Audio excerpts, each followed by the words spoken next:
Welcome everybody to the third and deciding round in the best of 3 for this is match 9. Quarterfinals. The quarterfinals Semi-finals. between Team Ice and the Turbo Penguins to decide which of these teams will go through into the semi-finals. Yes. This is a tournament hosted by eSports.com. I am TheWrongCat.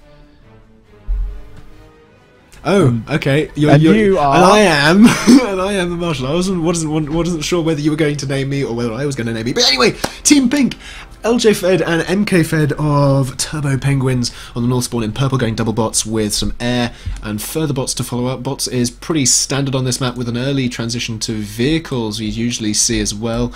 Meanwhile, in the yellow team there, Zankar and Killer Kiwi in the içegotehpoweroftehkappawoithme. It is the quarterfinals. My mistaken Z. And of course, the final game in the best of 3, also going bots, air, but starting off with an early vehicles. I wonder whether that's because they're trying to exploit the more efficient vehicle fabricators. I expect so, and also, of course, the map being as small as it is, the slow speed of the vehicles is not such a handicap, because there's less of a distance to travel to reach even the most extreme expansions. So actually taking advantage of the heavier armor, the harder hitting nature of vehicles can still yield advantages. Now looking at the rear side of this map, you have this sort of pockmark field, relatively open, relatively exposed. Semi-golf ball. Golf ball, yes. That could work too. So we'll have this is the golf side of the map, and then there's the unit cannon side of the map. Bunker field. And you've got this rather exposed cluster of metal extractor points all the way on this one side of the planet.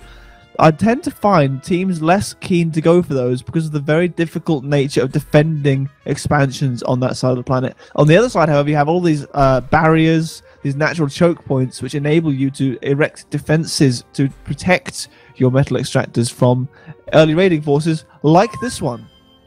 Indeed, it's not exactly a substantial raiding force, but it is there. Fortunately, Yellow have a few vehicles, and they should be able to defend against this. It's gonna be close. I don't think so. The wiggle was not quite sufficient. They have actually managed to take those off. Watch the wiggles. And there we go. The wiggle has completed, and they're going to try their hardest to kill off this metal extractor before they are eliminated. Now, the yellow docks are going around the other side of the planet, where there is a hummingbird that has scouted them. So Pink is going to know. So if we actually look at the bases and the entrances they're in, you have one here, one here, one here, and a few round the back as well. So you've actually got a lot of places that you need to be careful of to prevent any sort of annoying intrusions, I suppose. The danger with that, of course, is that the natural barriers that you have around you can enforce and in fact in some cases create a turtle mentality where you feel you have to defend the area within those crevasses and nowhere else. Whereas in PA, as you well know, your main aim needs to be expansion. You've got to be hungry for metal. You have got to be constantly chasing down further expansion opportunities, and holding up inside of a natural choke point like that can lead you to play very defensively, which is often very disadvantageous. Can be indeed. Pink's pinging off the expansion from Yellow there. Really nice expansion. In fact, they've actually managed to get that vehicle factory up there, which is going to hold that expansion really nicely indeed. A large air force now we see from Pink overall, and that's because they've got so many air factories. They've got what? How many? 1, 2, 3, 4. Have they queued up any more? No, they haven't, but still 4 air factories. Let's have a look at how many Yellow have. 1, 2, 3, 4, 5... 6. Woo! The air game is real from the yellow team. I'm surprised to see such a strong air game on such a small map. Granted that there are choke points which air can completely ignore altogether, but largely with a map this small, the speed advantage from air is again negated. The smaller the map, the less of an advantage you have to using speedy, rapid units. But don't forget, anti-air may not necessarily be so speedy. But the other thing is, the expansions within that sort of starting area are harder to defend from, say, air units. You can only really put up a couple of static defences, and if you have a substantial enough bomber force, then you can go in and really take out expanding fabricators and mechs and sort of crucial targets like the radar there. Just taking down these little bits, just setting them back little bits. And I mean, things like radar are not exactly things that you need to say, oh, damn, I lost my radar. It's one of those things you're like, oh, the radar's dead. You know, it's not something that comes naturally to people lower down the ladder to go, oh, we need to rebuild a radar. Although, having said that, you know, LJ Fed and MK Fed more than capable of rebuilding radar and knowing how important radar is, so I'm not going to labour that point too much. The air scouting, though, getting off a couple of fabicles as it does, nicely seeing how many air factories, and that's the thing, you don't necessarily need to scout for T2 or expansions or fabbers, but gauging your opponent's production ability and their possible ratios is also very important. Certainly air has a very important part to play in the scouting game, again because of the fact that they're relatively cheap, expendable units for the most part. You just zip them in, you know that they're not going to make it out, but you come back with valuable information about what your opponent is up to. Complete lack of AA in this force here, which means that those bombers are able to... In fact, there's a single Galata turret here, not sure whether it's focusing down the bombers or not. It needs to be. They've decided, no, I'm not going to bother with you, I'm just going to go home instead. Tail between their legs. Not a lot of raiding going on so far, fairly even. I say that, the yellows are starting to pull ahead a little bit because they are expanding in a few more places than pink, although having some of their expansions being trampled on as we speak. But this seems to be the critical part of their plan.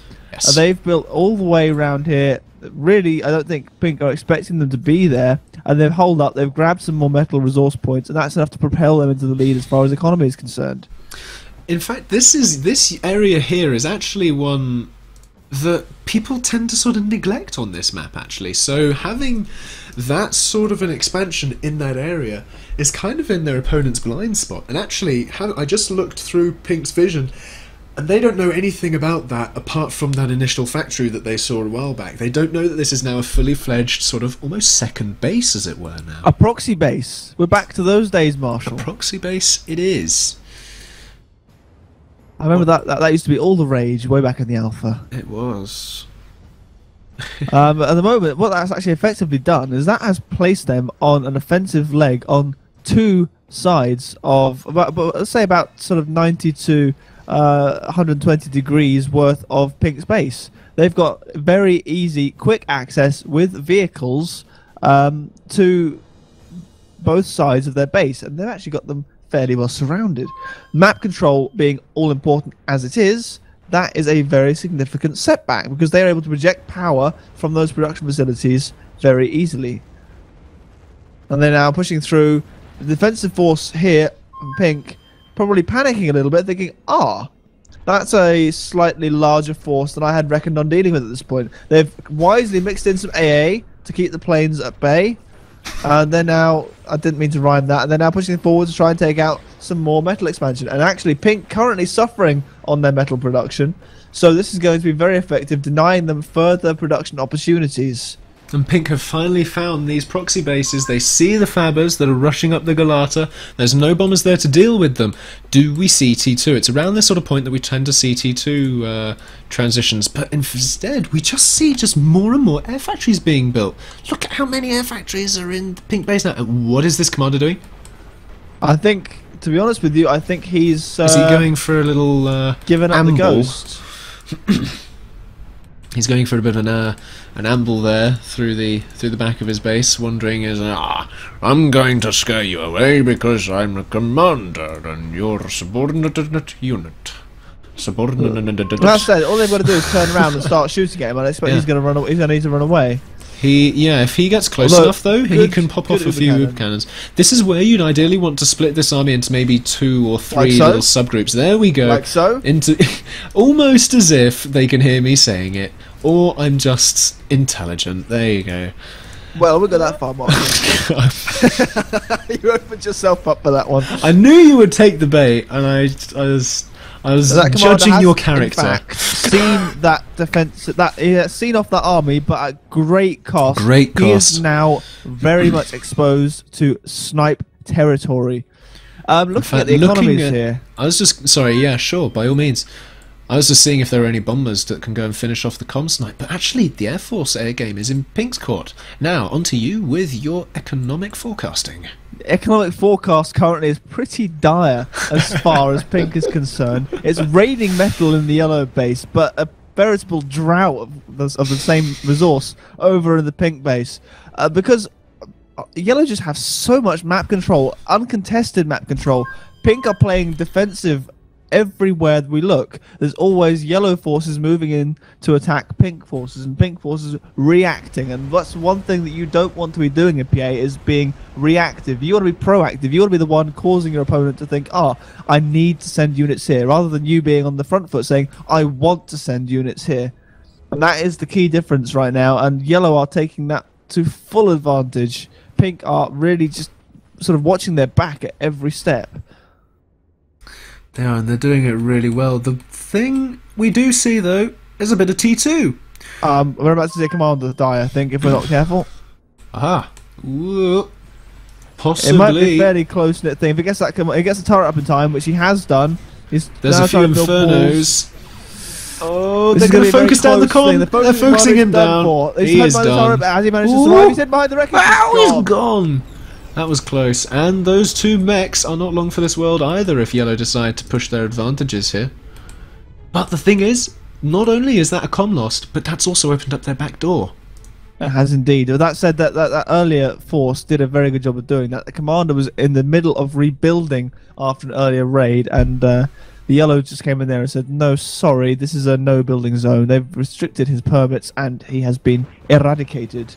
Now, where is the one remaining pink commander? He is currently holed up right in the middle of their base, fairly safe from snipes, but snipes are not really what pink needs to be worried about right now. What pink needs to be worried about is the fact that there are armies encroaching on their doorstep at every single side of their base. Pink have such a massive air force right now. They could use it to such better effect. I mean, if you look at the amount of spinners or AA in these armies, there's not a huge amount. But near the commander, however, which is where they're currently trying to send the bombers, there's plenty, and that's unfortunately just diminished a large proportion of their air force. Indeed. I'm not quite sure what Pink are doing here. Every time they come anywhere near anything with a little anti-aircraft symbol on it, they just turn away and run. Now this is good. They found a place which is completely undefended from AA, and they're taking out a big chunk of the yellow economy. I'm surprised we've not seen any T2 yet. In fact, we have. There are one T2 vehicle factory, and they are producing T2 economy to further boost themselves ahead of their opponents. T2 is also going up in the pink base, but I think that's more of a desperation measure. Again, they want their economy. And also, one further observation, Marshall, we have a teleporter being built right outside their base. I expect that's going to be used to move those Tier 2 vehicles from the yellow base directly into the kill zone. Indeed, I suspect you are right, because on this side of the planet what we have been seeing is pink being aggressive and pushing in almost as far as the base. If I ping there, that's as far as pink have got. And yellow are going to say, okay, well, if you're going to try and push against me, I can defend against it. I've got the build power, I've got the economy. I'm going to go and take the fight to you. You can react for a bit. And the teleporter's up, but the force is responding to it. The teleporter is not linked. Oh, that is unfortunate.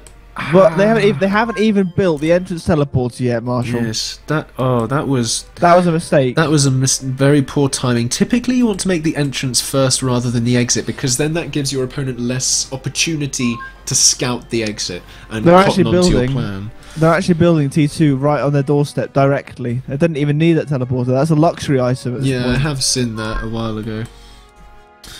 But getting out that T2 fabs, not only could those get up some economy, which they kind of need right now, but they can also start building things like Hulkins or extra factories there. And if we look in the army tab there, we can see 39 factories to yellow. That is almost double that of the pink right now. And at this point, most of pink's is air rather than ground. And not only is it air, it's actually anti-air. They're fighter planes. Yes. They've not got many bombers. They've hardly got any bombers. It's all fighters, which are no good. Commanders don't fly most of the time, unless they're pelicans. And I've not seen any pelicans about the place. You can't pick a commander up in a pelican anymore. You can only pick them up in an Astraeus. Well, I've not seen any orbital launches then, so I don't know what they're hoping to achieve with all these fighter planes, other than certain death, which is coming their way at the moment with swift, pointy teeth. Swift, pointy teeth, but they can try their best to put their chin to the grindstone. I'm just struggling to see where they're going with this. They've finished the tier 2.